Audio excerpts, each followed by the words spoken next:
Ninakusalimu kwa jina lipitalo majina yote, jina la Bwana wetu Yesu Kristo. Karibu katika mfululizo wa masomo ya kesha la asubuhi kwa mwaka huu wa 2025. Mwinue Yesu juu, sehemu ya pili. Leo ni Novemba 14. Katika siku hii ya leo tunaenda kuliangazia somo lisemalo upatanisho, msingi wa amani yetu. Somo la leo limejengeka katika kitabu cha Injili kama ilivyoandikwa na Yohana Mtakatifu sura ile ya 14 aya ya 27. Neno la Mungu linasema, amani na waachieni, amani yangu nawapa. Niwapavyo mimi sio kama ulimwengu utoavyo. Msifadhaike mioyoni mwenu wala msiwe na woga. Tuombe. Mtakatifu, mtakatifu, mtakatifu Baba yetu uliye mbinguni, jina lako litukuzwe sana. Asante kwa ajili ya wasaa huu mzuri uliotujalia. Asante kwa ajili ya kila mmoja ambaye ametenga muda wake kujifunza ukuu wako. Asante kwa ajili ya ndugu zetu, jamaa zetu na marafiki zetu. Asante kwa ajili ya familia zetu. Asante kwa ajili ya taifa letu. Asante kwa ajili ya kila mmoja ambaye analitukuza jina lako kwa nafasi ya uhai uliompatia siku hii ya leo. Baba yetu wa mbinguni, wagonjwa walioko katikati yetu tunakusihi waponye. Ponya magonjwa yetu ya kimwili na kiroho. Tusamehe dhambi zetu, tutakase, tusafishe. Tembea nasi siku ya leo. Tunapopita katika shughuli zetu mbalimbali, tembea pamoja nasi. Kuwa nasi mahali hapo. Tufundishe kuyatenda mapenzi yako. Zaidi sana tufundishe kufanya yote kwa uaminifu, tukilitukuza jina lako. Enda nasi siku hii ya leo. Enda nasi kila wakati, kila saa, kuwa pamoja nasi sasa na hata milele, katika jina la Yesu. Amina.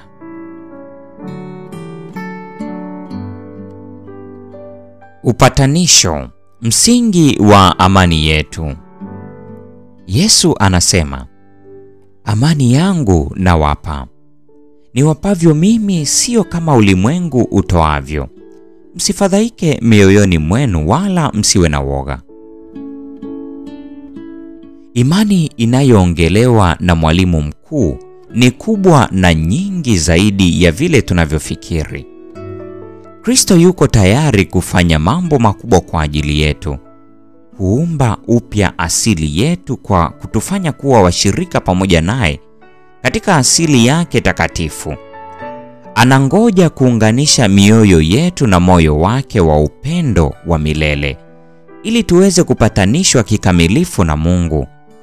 Lakini ni fadhila kubwa kwetu kutambua kwamba Mungu anatupenda kama anavyompenda mwanaye.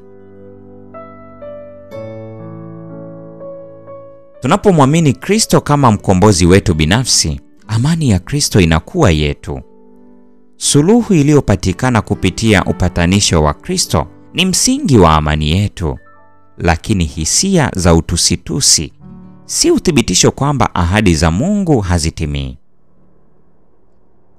Unazitazama hisia zako, na kwa sababu muonekano wako wa nje haujawa na mng'ao angavu wote, unaanza kuvuta karibu zaidi vazi la uzito kuhusu nafsi yako. Unajitazama ndani yako mwenyewe. Unahisi kama Mungu amekuacha. Unatakiwa kumtazama Kristo. Ndani yangu, Kristo anasema, utapata amani. Tunapoingia katika ushirika na Mwokozi wetu, tunaingia katika ukanda wa amani. Shetani anatuharibu, lakini Kristo ni mrejeshaji wetu. Tunatakiwa kuweka imani yetu katika vitendo endelevu na kumwamini Mungu bila kujali hisia zetu. Isaya anasema, ni nani kati yenu amchaye Bwana, atiiye sauti ya mtumishi wake? Yeye aendaye katika giza wala hana nuru, naye alitumainia jina la Bwana na kumtegemea Mungu wake. Unaweza kusema pamoja na mtunga Zaburi, naam, nijapopita kati ya bonde la uvuli wa mauti, sitaogopa mabaya, kwa maana wewe upo pamoja nami. Gongo lako na fimbo yako vyanifariji. Waandaa meza mbele yangu machoni pa watesi wangu. Umenipaka mafuta kichwani pangu na kikombe changu kinafurika. Hakika wema na fadhili zitanifuata siku zote za maisha yangu, nami nitakaa nyumbani mwa Bwana milele. Mwamini Bwana Mungu wenu, ndivyo mtakavyothibitika. Waaminini manabii wake, ndivyo mtakavyofanikiwa. Naye alipokwisha kufanya shauri na watu, akawaweka wale watakao mwimbia Bwana na kumsifu katika uzuri wa utakatifu, wakitoka mbele ya jeshi na kusema, mshukuruni Bwana, kwa maana fadhili zake ni za milele. Nao walipoanza kuimba na kusifu, Bwana akaweka waviziao juu ya wana wa Amoni na Moabu na wa mlima Seiri, waliokuja juu ya Yuda, nao wakapigwa. Heshima hii ni kwenu ninyi mnaoamini. Zingatia ukweli kwamba Bwana amemtoa mwana wake wa pekee, ili kila mtu amwaminie asipotee, bali awe na uzima wa milele. The Review and Herald, Mei 19 mwaka wa 1896. Leo ni Novemba 14, mada ikisema upatanisho, msingi wa amani yetu. Na kwa nukta hiyo, mpendwa wa mfuatiliaji wa mfululizo wa masomo haya ya Kesha la Asubuhi, ndio tunakuwa tumefikia tamati ya tafakari ya somo hili siku ya leo. Neema ya Bwana wetu Yesu Kristo, pendo la Mungu na ushirika wa Roho Mtakatifu dumu kuwa pamoja nasi sasa na hata milele. Amina.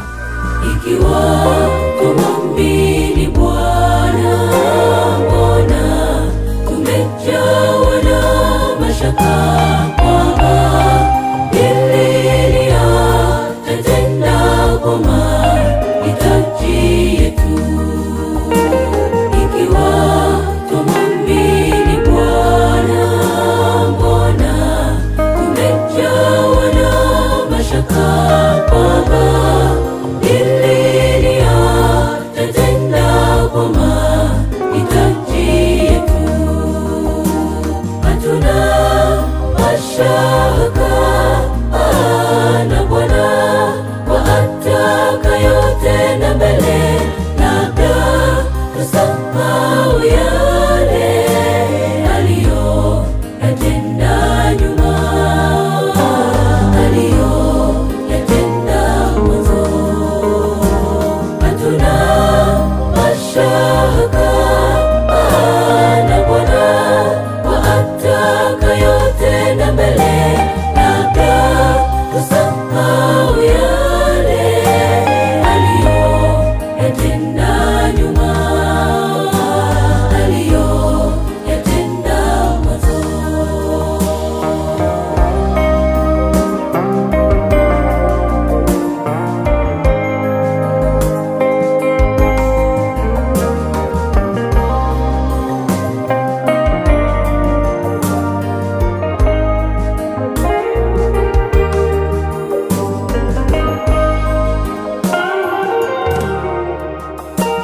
Yote kwake yawezekana, ndugu, hakuna limshindalo. Mashaka ya nini, mpendwa, amini tumeshinda. Yote kwake yawezekana, ndugu, hakuna limshindalo. Mashaka ya nini, mpendwa, amini tumeshinda. Hatuna mashaka na Bwana kwa atakayotenda mbele, labda tusahau yale aliyoyatenda nyuma, aliyoyatenda